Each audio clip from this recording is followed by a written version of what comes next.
Thank you for watching the Taste Media Group Intelligence Series here on Facebook Live. We promised you another episode this week. We are delivering on that promise with Matt Knutson, executive producer of Windy City Live, which airs on ABC here in Chicago. And Matt, you know, this is like an internet show. It's all over the world. You guys, you have like this one station in one city. Yeah. So people watching out there, can you kind of describe what Windy City Live is? Yeah, it's a daytime talk show, 1 o'clock locally here in Chicago. Celebrities, variety, comedy, serious topics too. We talk about violence in the city, and we try to help our city every day. And it kind of runs the gamut of anything you'd see on any other daytime talk show, with the exception of like no paternity tests and none of the other garbage programming that's on other channels. And we should mention this week marks the 8th year. Season 8, man. Season 8. And you know, a lot of credit to what you guys have done over there, because like you said, you know, to be in to have a locally produced show that has been able to draw an audience, bring in when people from out of town, make it a media stop, a must. You know, people that are coming in Chicago to promote whatever they're promoting, stop it when you say live. Yeah. It's like the only show of its type. Yeah. But at the same time, I remember even last year, like you said, I mean, you guys talk about, you know, you have local news, which kind of is what it is. It's a formula that's been out there for decades. Mm-hmm. But you guys talk about fun stuff, but all the way to like very serious. I mean, you guys are talking about mental health stuff. Even you know, I want to say over 2 years ago, you guys did shows about it. We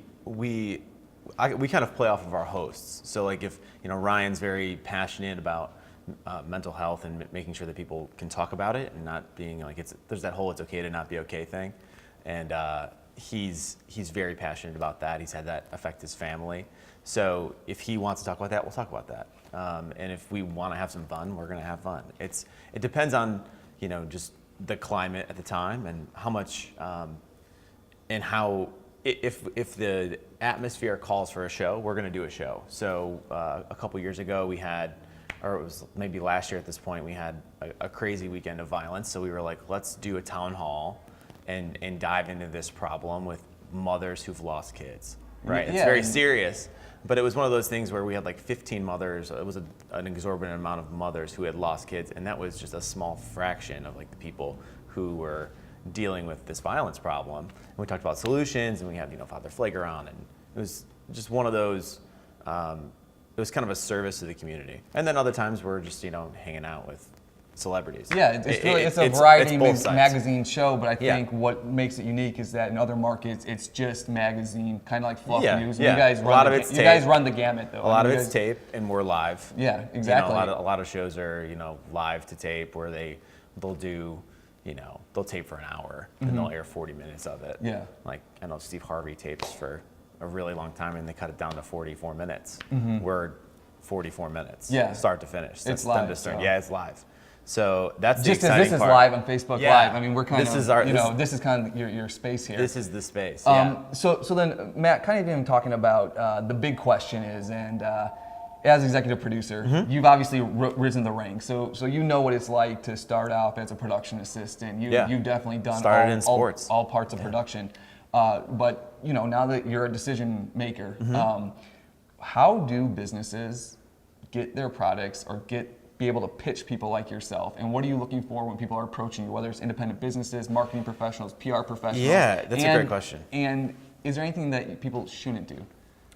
I think we always say like, was it KYA, know your audience? And like, the thing that drives me the craziest when people pitch us is like, they clearly changed, sometimes they don't even change the name on the email. You know, it's like, you can, or it's in a different font. Like, they just like copy, paste, change name, change font, it's in a different color. You know, like, I'm like, this is just a big form email. Like, I hate those emails. And then, you know, we got pitched like this is funny. This happened like last week. We got pitched like adult toys for the show.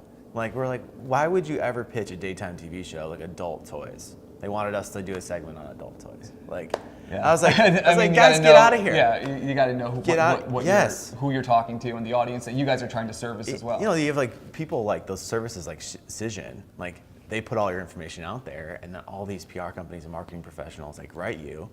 And you know, the things that I like to get on the show, the things that I like are when someone's like, hey, I'm familiar with the show. They know the product, they know Val and Ryan. They know what some of the segments we typically do. Like we have a segment called Hack or Whack where we take like internet life hack videos and we test products out and see if they actually work. People like referencing those and be like, hey, I know you guys have this segment. I saw it last week. I have 3 products that would be great for that. Like they do the work for you. They produce the segment for you. That's the easy way to get on television. I'm like, oh man, this is a great pitch. Let's do that. It's easy television. There's takeaway. People will probably share it. Money. That's the easiest way to get on, just knowing your audience. There are people who, I mean, we're an integrated show, so we have clients and sponsors who are great. Like we have like each year we work with Peapod, like they pay to be on our show. They're a fantastic Chicago company. They say like, hey, we want to give somebody a distribution deal, which is impossible to get if you're like a food entrepreneur. Like getting in a store is impossible. So they're like, we work with them, and it's just like, you know, they influence the editorial as far as like they give us the ability to make great television and give us a platform. And that's what's unique about it, because you have to kind of walk this fine line between producing content for the audience and making sure that your sponsors and the people who fund the show feel like they're getting value. Yeah. But at the same time, and they get great value. Newsrooms don't really have to do that. Newsrooms are very separated from sales, and so you have to walk this. You have to kind of be. I don't even know what the name would be, but like, I mean, you're dealing with sales, you're dealing with creatives. We have it's kind of a liaison title. Yeah. Like our sales and marketing team are like, hey, we have some clients here. Do you think you could make something work in the show that would be really good editorial content, but also, so the like the check boxes here are like, is it really good editorial content? Would someone at home watch it? Is the client going to walk away with everything that they want it to be done? And can we like help the community at the same time? If we can check those boxes and someone at home's like, okay, I think I just watched like a little bit of an ad for this thing, but how awesome is it that this woman from, you know, the suburbs just got a distribution deal and her life potentially could be changed now because of this thing. So we try to check those boxes, and more often times than not, we do those. We are able to work with our clients and change our viewers' lives or help them out in a way. And it also helps us out too, because, you know, people are DVRing shows and they're skipping through commercials. And if we can kind of work that in, it's great. It's really great. And just speaking for you personally, and people that are watching, Taste Media Group Intelligence Series, here with Matt Knutson, executive producer of Windy City Live on ABC here in Chicago. But just going a little bit back in time too, I mean, when you applied for this job, can you kind of tell that story? Because you got this job at a time where it was a very competitive job. Competitive, yeah. Were you a line producer on the show before? No. Well, I was. I got hired as the field producer, and then the line producer, and now the EP. Yeah, but at the time when you got the job, I mean, it was, you know, ABC was going to be doing, I believe it took Oprah's show slot when Oprah stopped her show. So there was a lot of expectation on the show, and when you applied for it, ABC went with you had experience obviously in the market, but still to go with somebody, you know, you were going up against people that have probably been in the business just as long as you've almost been alive. Yeah, I mean, when a local TV station, because this is an anomaly now, like our show's an anomaly, like we are a live TV, locally produced talk show. There's not a lot of those in the country. There's not, and I think we look like a national show most days, which is also 100%. That's why you attract the talent. That's why you attract the talent. When people see this, like, oh my God, this show looks fantastic. But when the job came open, people were like, oh, you're taking Oprah's time slot. You know, she went off the air on May 25th, 2011. We were on the air May 26th, 2011, the next day at 9 a.m.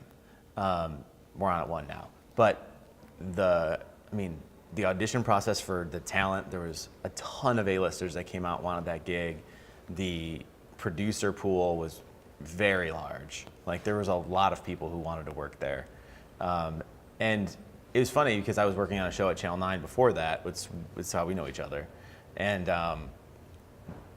all of my hosts had auditioned for the show.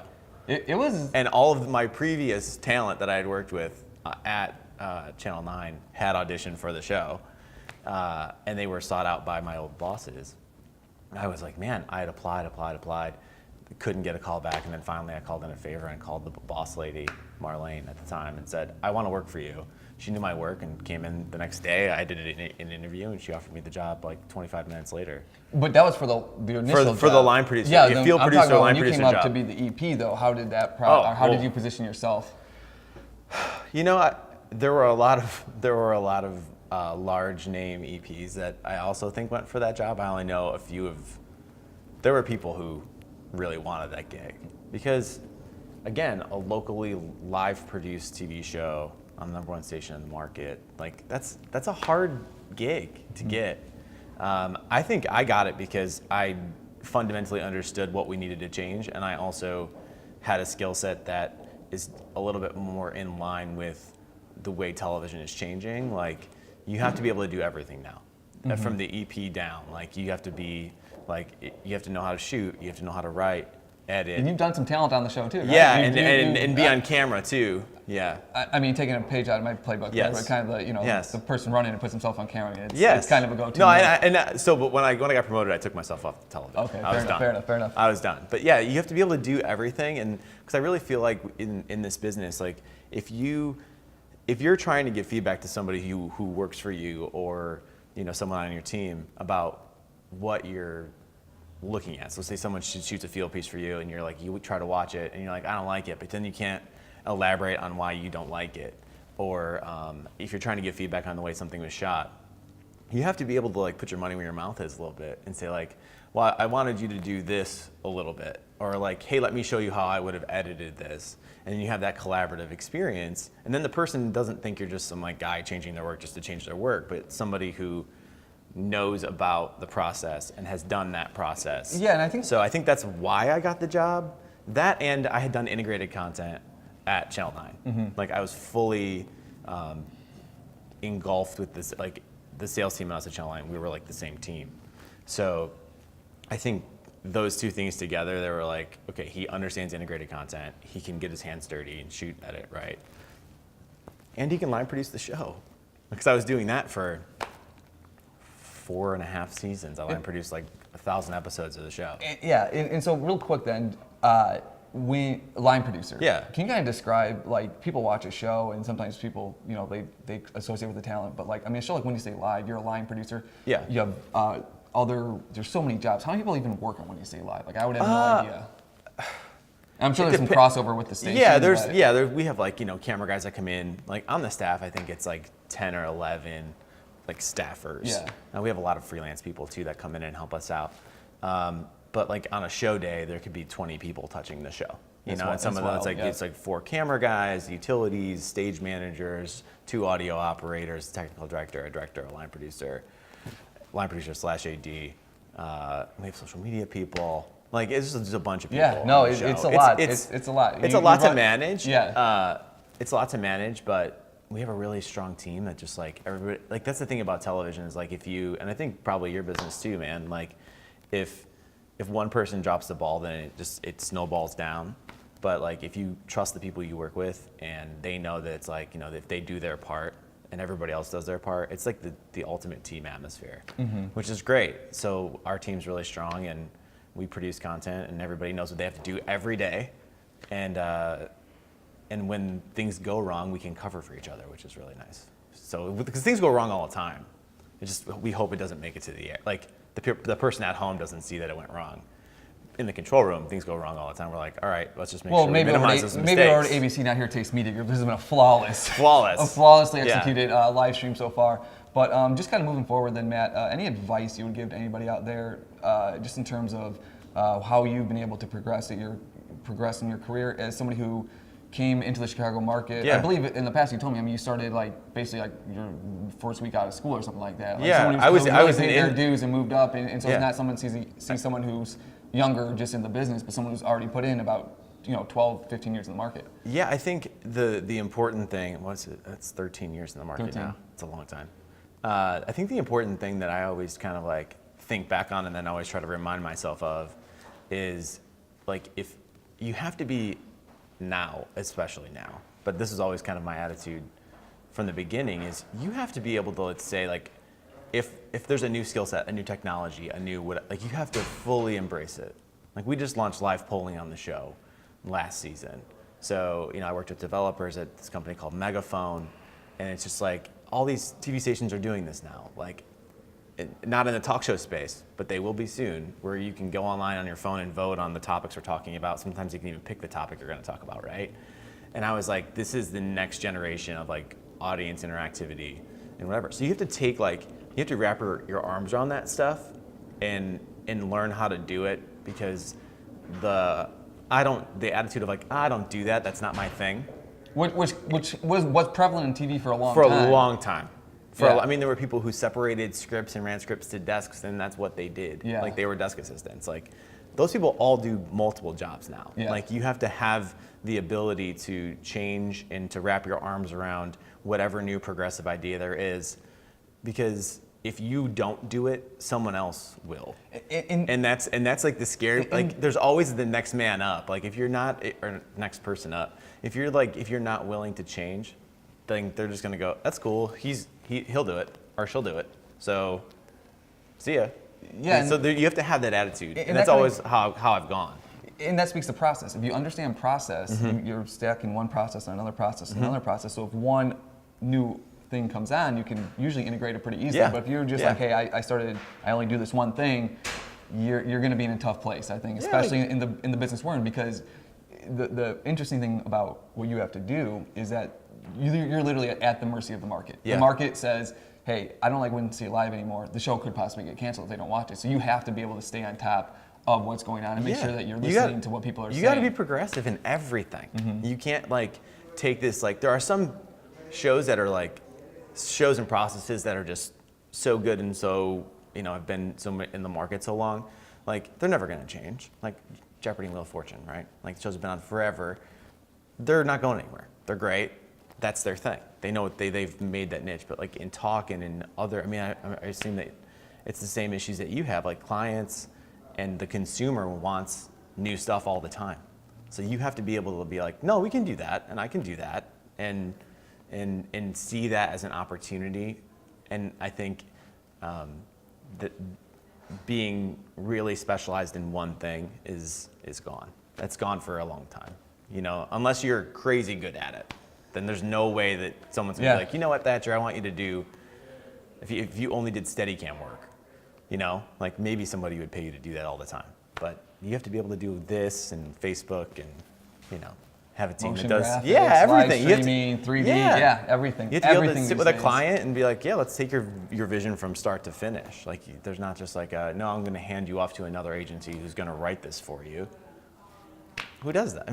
No. Yeah, you're running this day in, day out, almost like a full. It's a full service business. That's what it is, So yeah. Matt, I know you got to run out. You got your show here to produce. Windy City Live entering its 8th season this week. 1 o'clock. 1 o'clock, ABC locally. What's the? Is it WindyCityLive.com? WindyCityLive.com is where it's our where website. You can view the website Facebook, as well, all the Twitter, content. Instagram, all that stuff. Follow us on all those places. Cool. So Matt Knutson, executive producer, joining us here on Taste Media Group Intelligence Series. I promised it. We had an episode this week. We promised we will get another episode next week and keep this train moving. Matt, thanks a lot. Thanks, man. Go produce Appreciate your it. show. Let's. I gotta go. Go from there. Thank you. Bye, everyone.